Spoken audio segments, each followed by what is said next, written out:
नमस्कार दोस्तों, स्वागत है आपका आज की वीडियो में। डालते हैं कानून से जुड़ी कुछ खबरों पर एक नजर।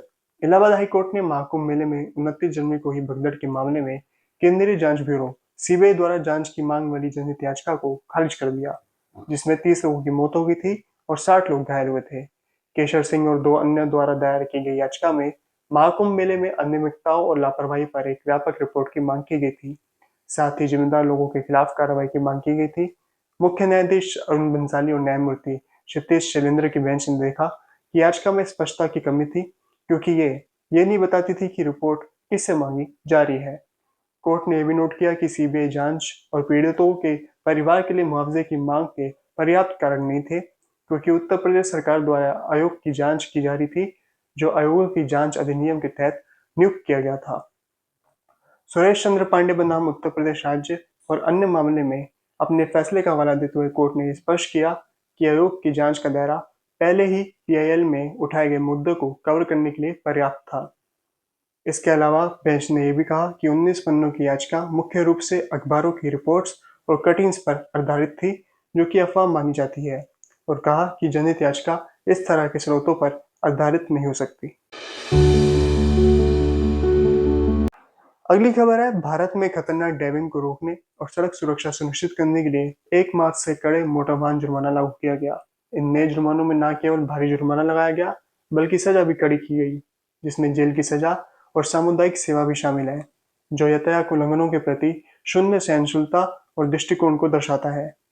मुख्य जुर्माना अपडेट्स की बात करें तो शराब पीकर गाड़ी चलाना, पहली बार उल्लंघन करने पर 10,000 रुपये जुर्माना और 6 महीने की जेल हो सकती है। दोबारा ऐसा करने पर 15,000 रुपये जुर्माना और 2 साल तक की जेल हो सकती है। पहले जुर्माना 1,000 से 1,500 तक के बीच में था। हेलमेट या सीट बेल्ट न लगाना, हेलमेट के बिना सवारी करने पर 1,000 रुपये का जुर्माना, साथ ही 3 महीने के लिए लाइसेंस निलंबित कर सकते हैं। पहले ये जुर्माना 100 रुपये था। सीट बेल्ट ना पहनने पर भी 1,000 रुपये जुर्माना होगा। मोबाइल फोन का इस्तेमाल करते हुए गाड़ी चलाना, मोबाइल फोन का उपयोग करते हुए गाड़ी चलाने पर जुर्माना बढ़कर 5,000 कर दिया गया है, पहले ये 500 था। दस्तावेजों की कमी, बिना वैध लाइसेंस के गाड़ी चलाने पर 5,000 रुपये का जुर्माना, 3 महीने की जेल और सामुदायिक सेवा भी हो सकती है। बिना बीमा की गाड़ी चलाने पर 2,000 रुपये का जुर्माना, दोबारा ऐसा करने पर 4,000 रुपये का जुर्माना हो सकता है। बिना प्रदूषण प्रमाण पत्र के गाड़ी चलाने पर 10,000 रुपये का जुर्माना और 6 महीने तक की जेल या सामुदायिक सेवा भी हो सकती है। 2 पहिए वाहन पर 3 लोग सवारी करने पर 1,000 रुपये का जुर्माना, खतरनाक ड्राइविंग या रेसिंग करने पर 5,000 रुपये जुर्माना, आपातकालीन वाहनों को रास्ता न देने पर 10,000 रुपये जुर्माना। अगली खबर है, सुप्रीम कोर्ट ने 17 मार्च को न्यायमूर्ति गीता मित्तल समिति की अवधि 31 जुलाई तक बढ़ा दी।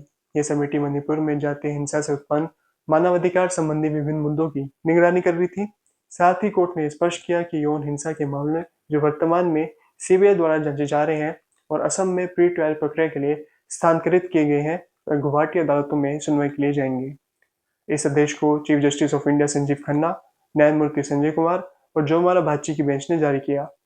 बेंच ने यह आदेश दिया कि समिति की रिपोर्ट सरकार को सौंपी जाए, सिवाय उन रिपोर्टों के जो संवेदनशील मामलों से संबंधित है। वरिष्ठ अधिवक्ता विभा मखीजा, जो समिति की अमिकस क्वेरी के रूप में काम कर रही थी, ने समिति का प्रतिनिधित्व किया। सॉलिसिटर जनरल तुषार मेहता ने केंद्र सरकार की ओर से पेश होकर बात की, जबकि अधिवक्ता निजाम पाशा ने जनजातीय समूहों और पीड़ितों का प्रतिनिधित्व किया।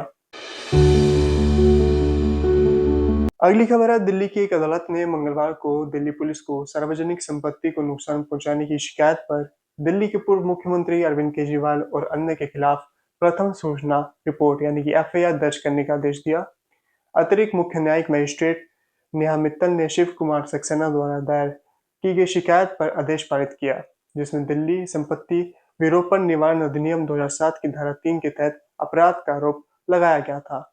न्यायाधीश ने दिल्ली पुलिस को सुनवाई की अगली तारीख 18 मार्च को अनुपालन रिपोर्ट दाखिल करने का आदेश दिया। मिलते हैं आपसे अगली वीडियो में कुछ और अहम खबरों के साथ। तब तक के लिए आप देखते रहिए द लॉर्ड वॉइस।